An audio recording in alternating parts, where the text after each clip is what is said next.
Hi, welcome to Berwick Mitsubishi. My name is Mitch and today I'm going to give you a walk around of our 2014 Holden Commodore SV6 wagon. So starting out the front of the car, I'm going to walk around, point out any minor imperfections that you may see if you're looking at the car in the flesh. This car is in very good condition. There is a minor little mark on the front bumper here, just down underneath that lower section. And the car does have front parking as well as rear parking sensors and a rear camera. Being a VF Commodore, it has these new style headlights, obviously, with the black inside the headlight. Great visibility at night with that style of halogen globe. Coming around to the front driver's side wheel, it's in pretty good condition there. The tyres there, heaps of tread on them. You can see the indicator there on the front guard. Now the car does have keyless entry, remote start, so you can start it from the remote. I will show you that at the end of the video. Now down the side of the car, it's in very good condition. No major marks or scratches that I can see. There's a bit of dust. Now the rear wheel, rear passenger driver's side wheel, sorry. There is a little bit of rash on the wheel. Along the top section down here, on the side of this spoke here, and along the bottom there. Other than that, the tyre is in fantastic condition as well. Fuel filler door is on the driver's side. You will accept 91 octane or E85, obviously, being an ethanol based fuel. Push to close. When the car is locked, that fuel door is locked. Around at the back of the car, we do have single outlets on either side, being the SV6 model, the large SV6 badge on the left-hand side of the boot lid. Opening up the boot there. Do have a cargo blind in place. That can be removed completely. Obviously, it does slide back completely as well, enabling you to use the full space of the tailgate.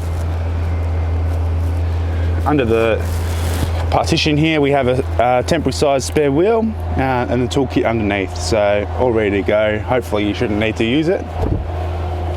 There is a 12-volt socket outlet in the tailgate section there, just on the lower right hand side, as well as tie down, or I guess shopping trolley hooks, shopping bag hooks I should say. We wouldn't put a trolley in the boot. Beautiful. Coming around to the passenger side of the vehicle, starting with the rear wheel, there is a little bit of rash on this spoke and a little bit onto the side of the wheel there as well. Now these tyres, once again, they are a Goodyear Eagle F1 on all four corners, heaps of tread on all four tyres. Again, no major issues down the side of the car, looks in fantastic condition. And again, we'll head around to the front. Passenger side tyre, fantastic condition again. Very minor rash on the side there, but fantastic tyres. Good quality brand as well, the Goodyear Eagle F1s. Fantastic grip in both wet and dry conditions.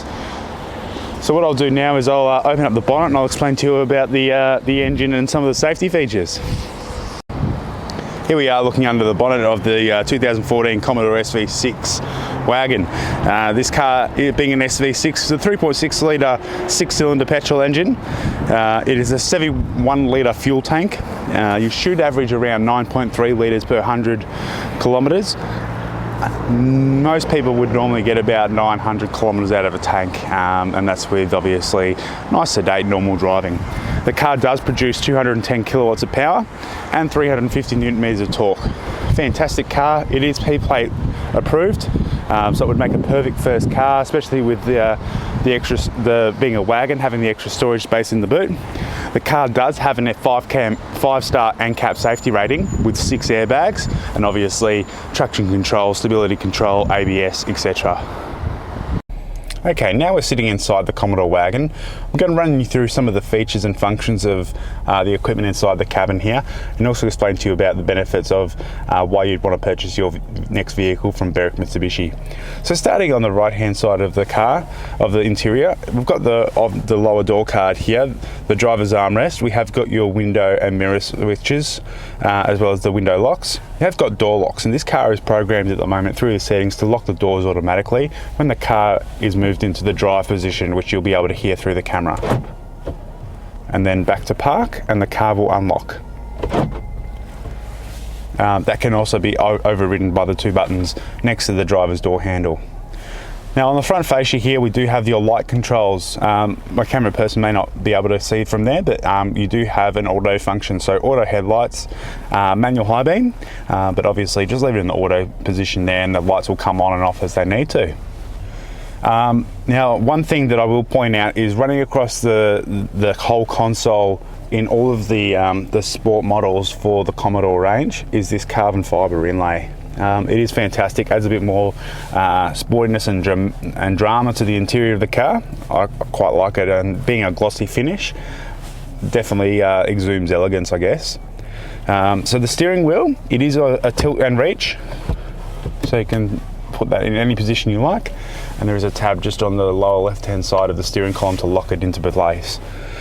Indicators on the right hand side, wipers on the left, and being a wagon, there is a button on the end of the left stalk there to turn your rear wiper on and off.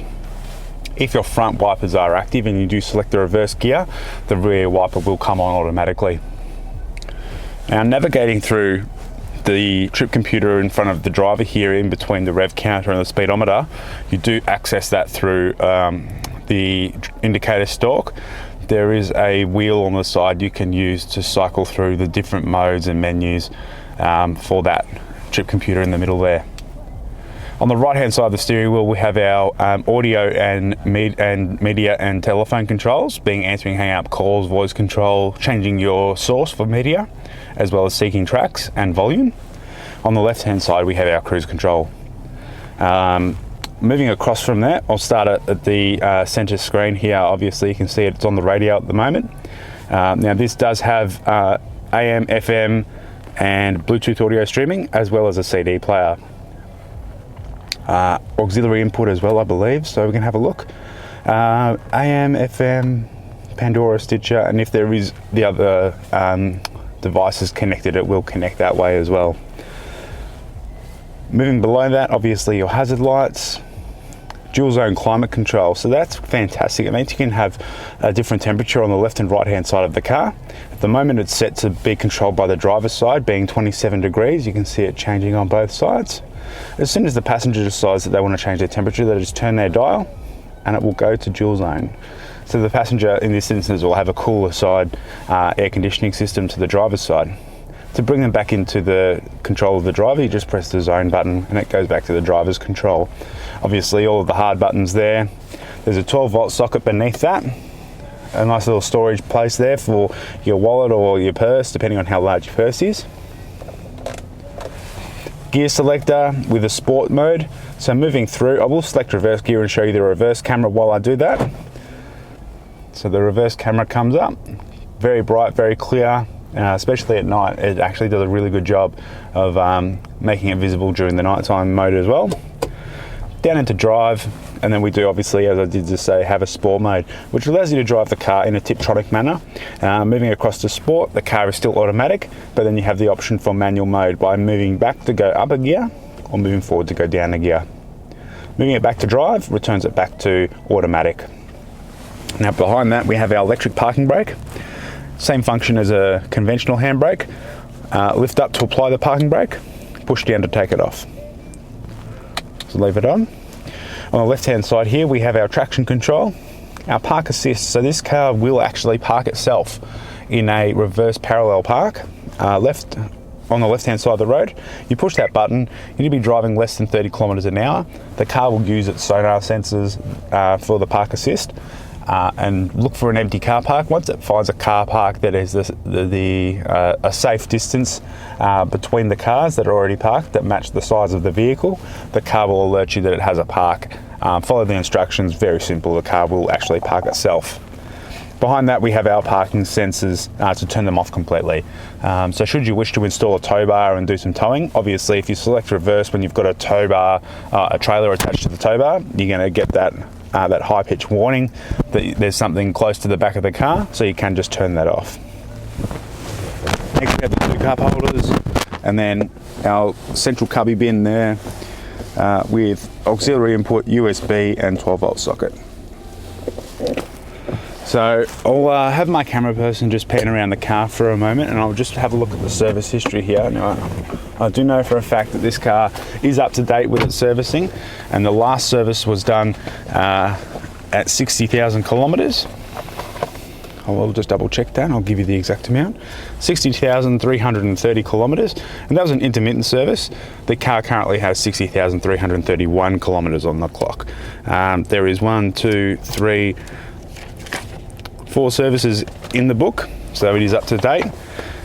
Full service history, owner's manual, information on the vehicle in the envelope there.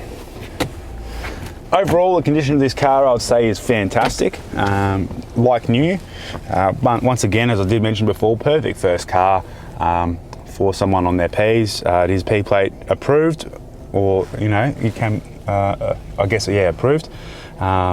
Fantastic room, fantastic fuel consumption, the right amount of power, I guess, for obviously needing to get out of dangerous situations. But I think in the end of things, come down and have a look at the vehicle, take it for a drive, and I think you'll be pleasantly surprised in the quality of this SV6 wagon. Hi, thanks again for watching this walk around video on the 2014 SV6 wagon. My name's Mitch again. Now, one of the things about this car that is a bonus is that it qualifies for our premium mechanical protection plan. Now, that coverage does cover you for 5 years or up to 200,000 kilometres worth of roadside assist for 10 years, and obviously 5 years of extended mechanical protection. If you have any further questions about that, please click the link below. There's a video to watch. If you have any further questions after that, don't hesitate to contact us on 9907 0555. Thanks again for watching this video. I'm Mitch from Berwick Mitsubishi, and customer service is where we thrive.